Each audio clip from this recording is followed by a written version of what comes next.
Allah menjadi manusia, inkarnasi. Manusia menjadi Allah, impossible. Manusia menjadi Satan, ini yang akan kita bahas. Ikuti sampai selesai.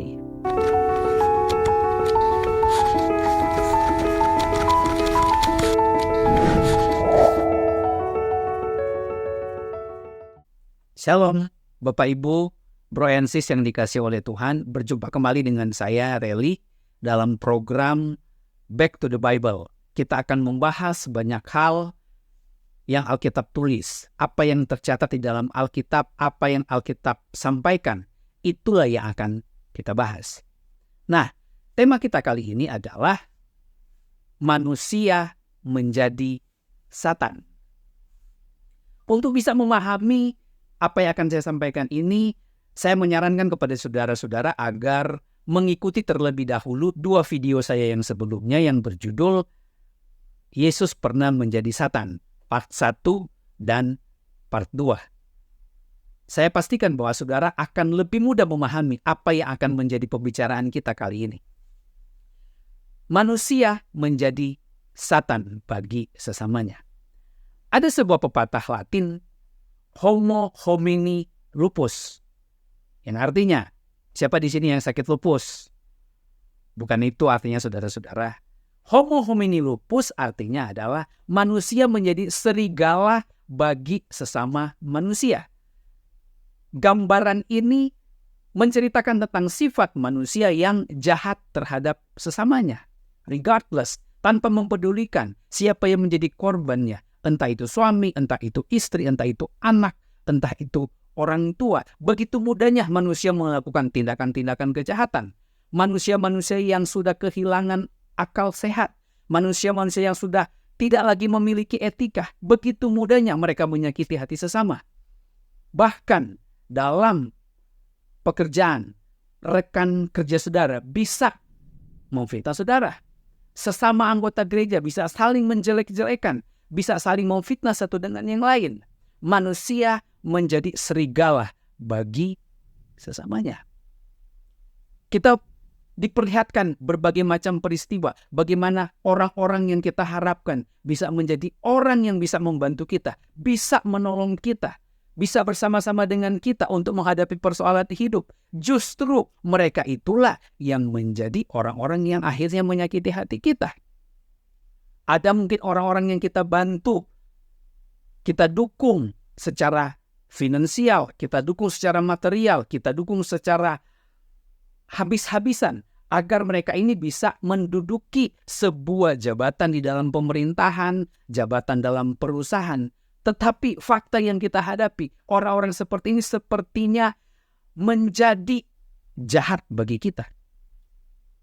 Mereka itu akhirnya menjadi orang-orang yang berseberangan dengan kita, yang menyerang kita. Kacang lupa akan kulitnya. Itulah kira-kira gambaran bagaimana manusia menjadi serigala bagi sesamanya. Di balik semua peristiwa-peristiwa ini, ada keterlibatan iblis di dalamnya. Peranan iblis secara aktif dan langsung sangat jelas di sini.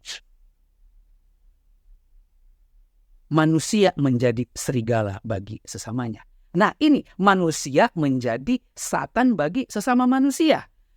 Dan jangan saudara kaget, ketika manusia menjadi Satan bagi sesamanya, di situ ada peranan Tuhan. Keterlibatan Tuhan itu sangat jelas kelihatan. Ada pengaruh, ada pekerjaan Tuhan yang terjadi di dalamnya ketika manusia menjadi Satan bagi sesamanya. Mari kita buka di dalam Alkitab, di dalam 1 Raja-Raja pasalnya yang ke-11, ayat 14, ayat 23, dan ayat 25 berbunyi demikian. Kemudian Tuhan membangkitkan seorang lawan bagi Salomo, yakni Hadad orang Edom. Ia dari keturunan Raja Edom. Ayat 23. Allah membangkitkan pula seorang lawan Salomo, yaitu Rezon bin Eliada, yang telah melarikan diri dari tuannya, yakni Hadadezer, Raja Soba. Ayat 25. Dialah yang menjadi lawan Israel sepanjang umur Salomo. Ia mendatangkan malapetaka sama seperti Hadad. Ia muak akan Israel dan menjadi raja Aram. Kata kunci di sini adalah lawan. Dalam bahasa Ibrani, kata lawan itu memakai kata Satan. Jadi untuk saudara bisa lebih memahami, saya memperjelas kembali tentang kata lawan ini. Sekaligus bisa mengedukasi saudara agar bisa memahami istilah-istilah dalam Alkitab yang selama ini mungkin jarang kita dengar. Jadi kata Satan itu bahasa Ibrani. Ketika diterjemahkan dalam bahasa Indonesia, itu menjadi kata lawan. Atau bisa juga diterjemahkan iblis sesuai dengan konteksnya. Dalam bahasa Inggris, kata Satan itu bisa diterjemahkan sebagai adversary, sebagai lawan atau musuh. Dan juga bisa diterjemahkan langsung sebagai Satan. Nah, dengan memahami ini, kita akan melihat bahwa benar manusia menjadi Satan bagi sesama manusia. Kata kuncinya di sini adalah kata lawan. 3 ayat yang sudah kita baca, ayat 14, 23, dan 25. Kita menemukan ada kata lawan di situ. Silahkan saudara periksa Alkitab saudara. Ya tentunya yang memiliki Alkitab bahasa asli. Semua kata lawan di situ memakai kata Satan. Satan yang artinya lawan. Dan aktor di balik peristiwa ini adalah Allah sendiri. Allah membangkitkan seorang lawan bagi Salomo. Allah membangkitkan seorang Satan bagi Salomo, yaitu Hadad. Bukan hanya satu, ada 2, yaitu Rezon bin Eliada. Sepanjang hidup Salomo ketika dia melakukan tindakan yang jahat di mata Tuhan, Allah membangkitkan Satan-Satan bagi dia. Allah membangkitkan lawan-lawan bagi dia. Nah, kita harus tahu kenapa sampai Allah bertindak seperti itu.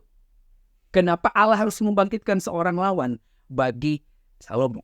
Nah, saudara-saudara, kalau saya menyebut kata Salomo, kira-kira apa yang ada di ingatan saudara? Orang yang sangat kaya, benar.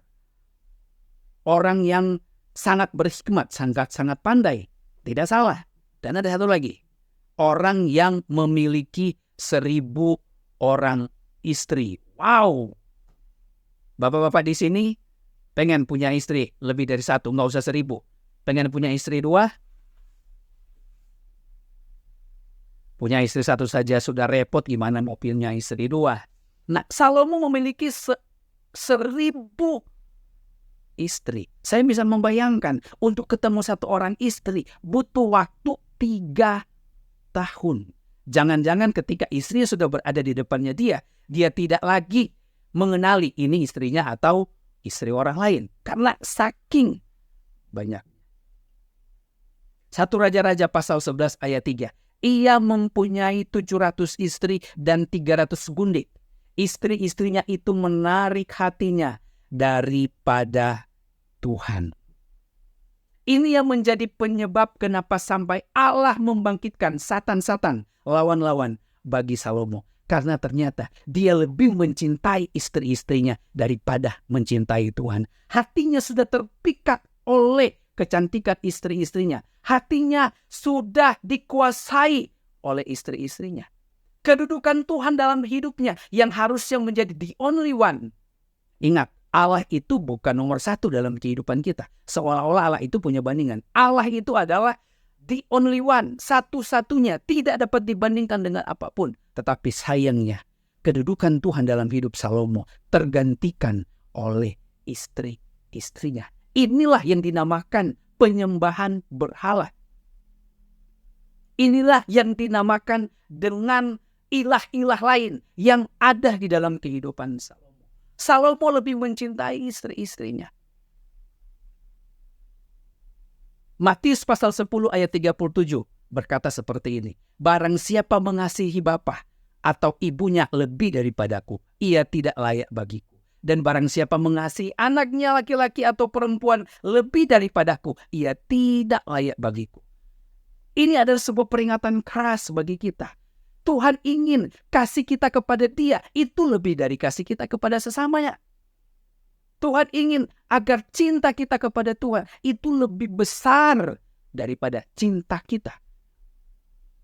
Bahkan lebih besar daripada cinta kita kepada anak, kepada istri, kepada suami, dan keluarga kita. Salomo hatinya terpikat oleh istri-istrinya. Dia lebih mencintai wanita-wanita yang ada di sampingnya. Dan saudara mungkin kaget. Salomo mencintai istri-istrinya itu dengan kasih agape. Harusnya kan kasih eros. Ini perlu lagi pemahaman bagi kita. Perlu adanya edukasi bagi kita untuk kita bisa memahami istilah-istilah dalam Alkitab. Bahkan mungkin saudara akan lebih kaget lagi kalau di dalam Alkitab ada yang namanya kasih agape. Ketika orang memperkosa, dia menggunakan kasih agape. Ini kita akan bahas di lain kesempatan. Tetapi kita lebih fokus di sini. Kenapa akhirnya Allah membangkitkan Satan? Allah membangkitkan lawan bagi Salomo. Karena apa? Dia lebih mencintai istrinya. Dan ini membuat Allah murka, Allah marah. Kita hanya bisa melihat mungkin selama ini Allah yang memiliki kasih sayang, Allah yang sangat panjang sabar, Allah yang begitu penuh dengan kemurahan kepada kita. Tetapi di sisi yang lain, kita harus tahu juga bahwa Allah itu bisa marah. Bahwa Allah itu bisa murka. Kapan? Ketika dia melihat dalam hidup kita, kedudukan Tuhan dalam hidup kita sudah mulai tergantikan dengan apa yang ada di dunia ini. Saat engkau lebih mencintai istrimu daripada mencintai Tuhan, Allah bisa marah. Saat engkau lebih mencintai anak-anakmu, lebih mementingkan perasaan anak-anakmu dibandingkan mementingkan perasaan Tuhan, di situ Allah bisa marah. Di saat engkau lebih mencintai pekerjaanmu, di saat engkau lebih mencintai apa yang engkau kerjakan saat ini dibanding daripada saudara mencintai Tuhan, di situ Allah bisa marah. Bahkan Anda lebih atau kita lebih mencintai pekerjaan Tuhan dibanding dengan kita mencintai Tuhan itu sendiri yang mempunyai pekerjaan Tuhan. Di situ Allah bisa murka. Dan Allah bisa membangkitkan satan-satan. Allah bisa membangkitkan lawan-lawan. Allah bisa menjadikan manusia-manusia, orang-orang di sekitar kita itu menjadi satan bagi kita. Dalam arti lawan. Tapi saudara-saudara, dalam kondisi seperti ini harusnya kita bersyukur. Ketika Allah masih mau bertindak. Sekalipun tindakan Allah itu tidak seperti yang kita harapkan.